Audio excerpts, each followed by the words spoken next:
नाग देवता की पूजन हो रही है, नाग पंचमी है। संपूर्ण सनातन वासियों को मेरी ओर से नाग पंचमी की बहुत बहुत बधाई। और चौरसिया समाज को आज बहुत बहुत संपूर्ण विश्व की चौरसिया समाज को हमारी ओर से बहुत बहुत नाग पंचमी की बधाई हो, क्योंकि पूरा चौरसिया समाज कोई दूसरा नहीं है। संपूर्ण विश्व का चौरसिया समाज मेरे शेषनाग और भगवान के गले में रहने वाले वासुकी नाग के कृपा पात्र हैं, आशीर्वाद के पात्र हैं। संपूर्ण चौरसिया समाज को बहुत बहुत साधुवाद। की पंचमी कौन सी तिथि? पंचमी, चाहे वो शुक्ल पक्ष की हो चाहे वो कृष्ण पक्ष की। श्रावण महीने की पंचमी के दिन शंकर भगवान पर जिस जिस परिवार के व्यक्ति का कांवड़ जल हमने बताया है आपको, जरूरी नहीं है कि डंडा बांधकर 2 कावड़ के जल के लोटे लेकर जाओ, आप अपने हाथ में भी 2 पात्र लेकर जा सकते हैं।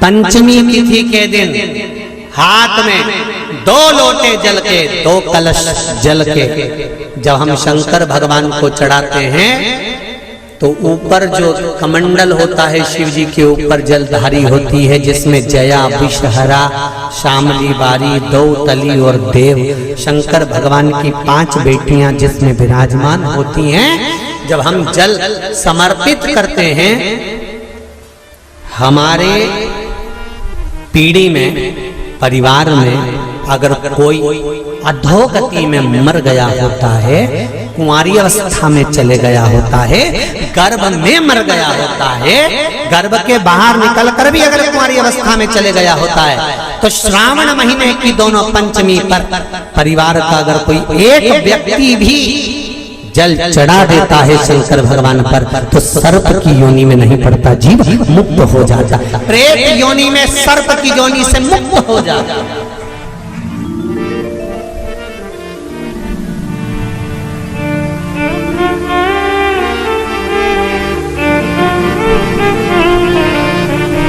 महाराज, हमारे यहाँ सांपों की पूजन कौन से दिन होती है, कौन सी तिथि में करते हैं? जम के बोलो जरा। नाग पंचमी। नाग पंचमी का मतलब क्या है? सांपों की पूजन करो। नाग पंचमी का मतलब होता है शंकर जी के मंदिर में जाकर 1 लोटा जल समर्पित कर दो। उसका कारण क्या है कि हमारे परिवार में, हमारे कुटुंब में कोई कुटुंब में, परिवार में कोई 7 पीढ़ी के अंतर्गत भी अगर कोई जीव तड़प रहा होता है, पड़ा हुआ होता है, उसकी मुक्ति नहीं होती है, तो पंचमी का चढ़ा हुआ जल उस जीव को प्राप्त हो जाता है और वो जीव तर जाता है, उसका फिर जन्म नहीं होता, वो तर। 3 चीजें इस कथा में से निकालना। पहला, लोटे का जल इसने चढ़ा दिया, दूध इसने चढ़ा दिया, शहद इसने चढ़ा दिया, शक्कर इसने चढ़ा दिया। ये पंचामृत स्नान अलग अलग हाथ से हुआ, किसी ने कुछ चढ़ाया, किसी ने कुछ चढ़ाया, तो शास्त्र कहता है वर भी पृथक पृथक भाग में। बहुत ध्यान देना इस कथा से। सावन के महीने में हो सकता है आपसे और हमसे कुछ गलती हो जाए। जब हम पूजन करने बैठते हैं तो अगर पति जल चढ़ा रहा है तो पत्नी उसका स्पर्श कर कर चढ़ा ले, मना नहीं, मना नहीं। पर पंचामृत स्नान अगर ब्राह्मण देवता करा रहे हैं, पति जल चढ़ा रहा है, पत्नी दूध चढ़ा रही है, पति शहद चढ़ा रहा है, पत्नी शक्कर चढ़ा रही है, ये पृथकता हो।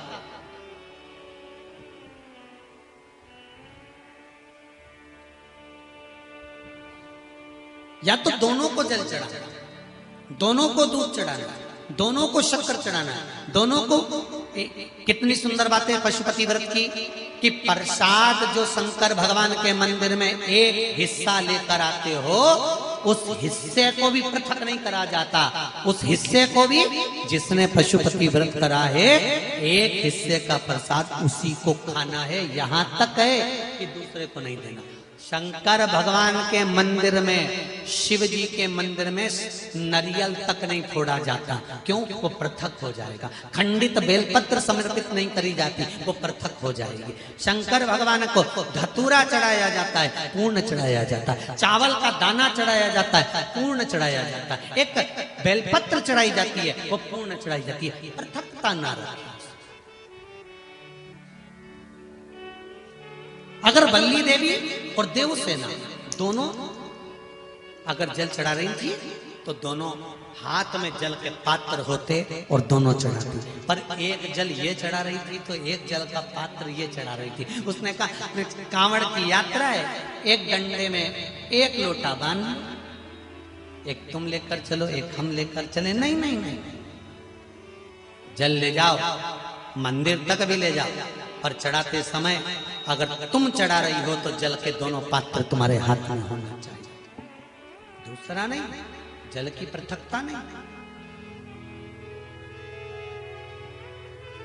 पृथक भाव।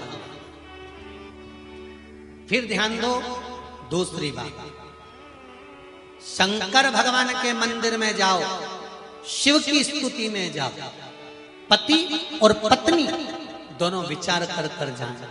सुनो जी, मैंने पशुपति व्रत करा, आपकी नौकरी के लिए करा। सुनो, मैं शंकर के मंदिर में आपकी नौकरी मांगने जा रही हूं।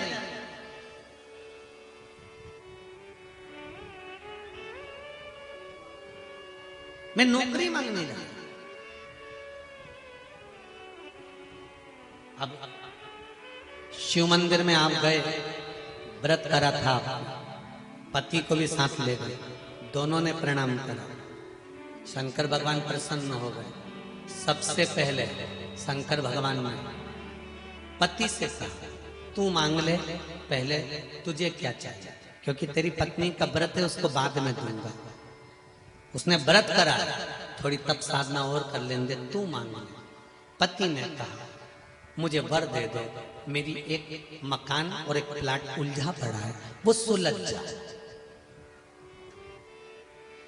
शंकर भगवान ने पत्नी से कहा, अब तू मांग ले। पत्नी कहने लगी, मैंने इनकी नौकरी के लिए मांगा था। शंकर भगवान ने कहा, तूने नौकरी के लिए मांगा था, पर तेरा पशुपति व्रत जब तूने प्रारंभ करा था, तेरे मन में भाव आया था कि नौकरी मिले और मैं और मेरे पति दोनों शंकर की धोख लगाने के लिए जाएं, और भगवान के सामने जब हम झोली पसार के मांगे तो एक जैसा हमारी कामना पूर्ण कर देना। अब तेरे पति ने प्लाट का भाव मांग लिया और तू नौकरी मांग रही है, दोनों में पृथकता। फिर निवेदन करेंगे, शंकर के मंदिर में जाकर पति को बता देना कि मैं शंकर के मंदिर जा रही हूं और मेरी आराधना का कारण ये है, और उस आराधना के कारण ही मैं आपकी नौकरी के लिए, आपके व्यापार के लिए, आपके व्यवसाय के लिए, आपके लिए मैंने ये करा, और इसीलिए मैं पशुपति व्रत कर रही हूं, और मुझे पूरा विश्वास है शंकर भगवान मेरी मनोकामना पूर्ण करेंगे। तो दोनों जाएं और दोनों प्रणाम करें, तो दोनों के प्रणाम करते समय वर भी एक हो कि भगवान नौकरी लगा देना, प्रभु सुन लेना मेरे दातार, तेरी कृपा चाहिए, पृथकता नहीं।